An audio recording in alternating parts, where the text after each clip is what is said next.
अक्षय तृतीया आज का दिन बहुत ही शुभ माना जाता है। वर्ष में कुछ ऐसे विशेष दिन होते हैं जिसमें आपको कोई भी शुभ कार्य करने के लिए आपको अच्छा मुहूर्त या समय देखने की आवश्यकता नहीं पड़ती है। ऐसे ही कुछ विशेष दिनों में से एक है अक्षय तृतीया।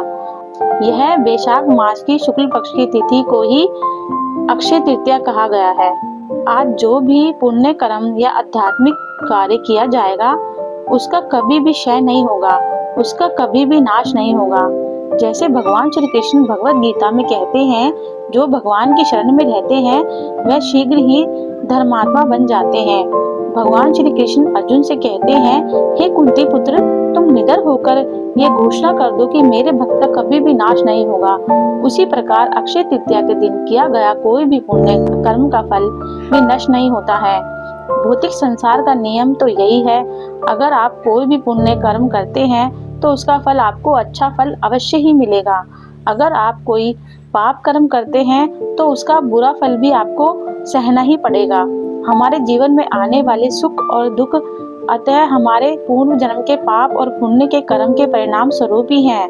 और जब हमारे पुण्य कर्म का अच्छा फल मिल जाता है उसके बाद वो समाप्त हो जाता है और उसके बाद फिर से हमें दूसरा कोई पुण्य कर्म करना पड़ता है।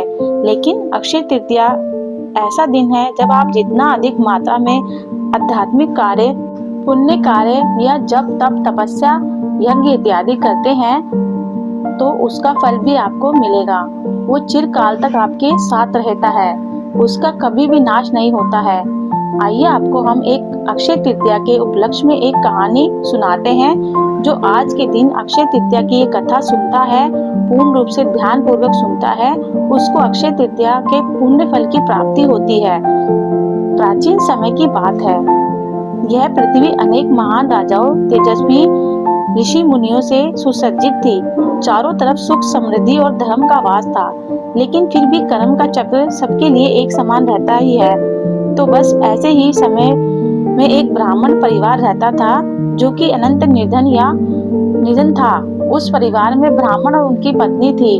ना तो उनके पास कोई धन संपत्ति थी और ना ही संतान थी, लेकिन इस ब्राह्मण के जीवन में जो एक सुख था वो था उसकी पत्नी। उस ब्राह्मण की पत्नी अति विनम्र, चरित्रवान और सुंदर थी।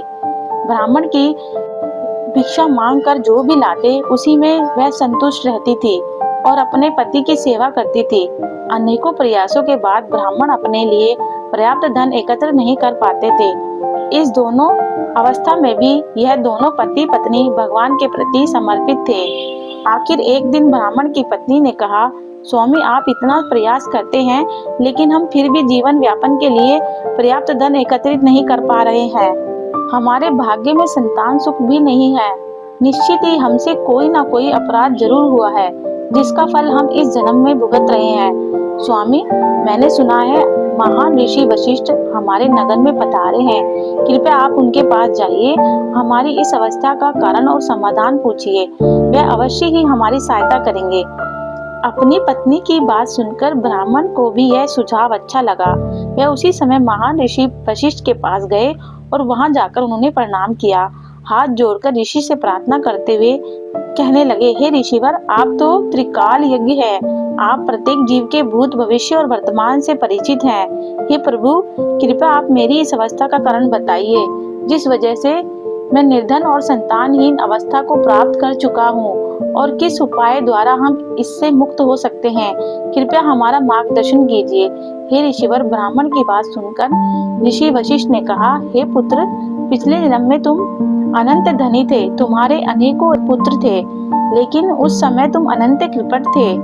यहाँ तक कि तुम अपनी संतानों के लिए भी धन खर्च नहीं किया करते थे।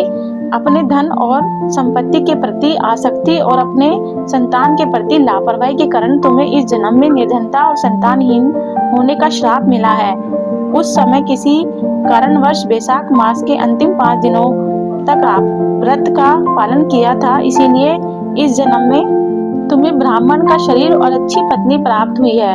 अगर तुम इस जन्म में वैशाख मास के 7 दिनों तक भगवान श्री कृष्ण की भक्ति द्वारा पालन करोगे तो इस अभिशाप को से अवश्य मुक्त हो जाओगे और वैशाख मास के शुक्ल पक्ष में आने वाली अक्षय तृतीया के दिन परम भगवान श्री कृष्ण की पूजा अर्चना करोगे ब्राह्मण ने ऋषि वशिष्ठ की बात का पालन किया। उसके फलस्वरूप ब्राह्मण अपने निर्धन और संतानहीन अवस्था को से मुक्त हो गए। इस कथा का महत्व सुनाते हुए कहा जाता है, जब हम इस प्रकार से पौराणिक कथाओं का श्रवण और कथन करते हैं तो हम अपने आप ही परम भगवान गुरु और वैष्णवों की सेवा में संलग्न होते हैं। इसी अक्षय तृतीया के दिन इस कथा को श्रवण अवश्य करें। सिंहाचल में भगवान नरसिंह देव जी की एक विग्रह है, जिसे संपूर्ण वर्ष के दौरान चंदन लगाकर रखा जाता है, लेकिन अक्षय तृतीया एकमात्र दिन ऐसा है जब उनके शरीर से चंदन उतार लिया जाता है। यानी सिंहाचल के भगवान नरसिंह देव के विग्रह के दर्शन आपको सिर्फ अक्षय तृतीया के दिन ही हो सकते हैं। जगन्नाथपुरी में हमारे प्रिय जगन्नाथ, सुभद्रा और बलदेव जी के रथ यात्रा की तैयारी और रथ बनाने की शुरुआत भी अक्षय तृतीया के दिन से शुरू होती है। वृंदावन में बांके बिहारी मंदिर में भगवान श्री कृष्ण के चरणों के दर्शन भी वर्ष में सिर्फ एक बार अक्षय तृतीया के दिन होते हैं। इसी दिन गंगोत्री, यमुनोत्री और बद्रीनाथ के द्वार भी खुल जाते हैं। चार धाम यात्रा भी आरंभ होती है। अक्षय तृतीया को आखा तीज के नाम से भी जाना जाता है। अक्षय तृतीया एक ऐसा विशेष दिन है जिस दिन अधिक से अधिक मात्रा में दान पुण्य कर्म के साथ साथ व्यक्ति को आध्यात्मिक कार्य भी करने चाहिए।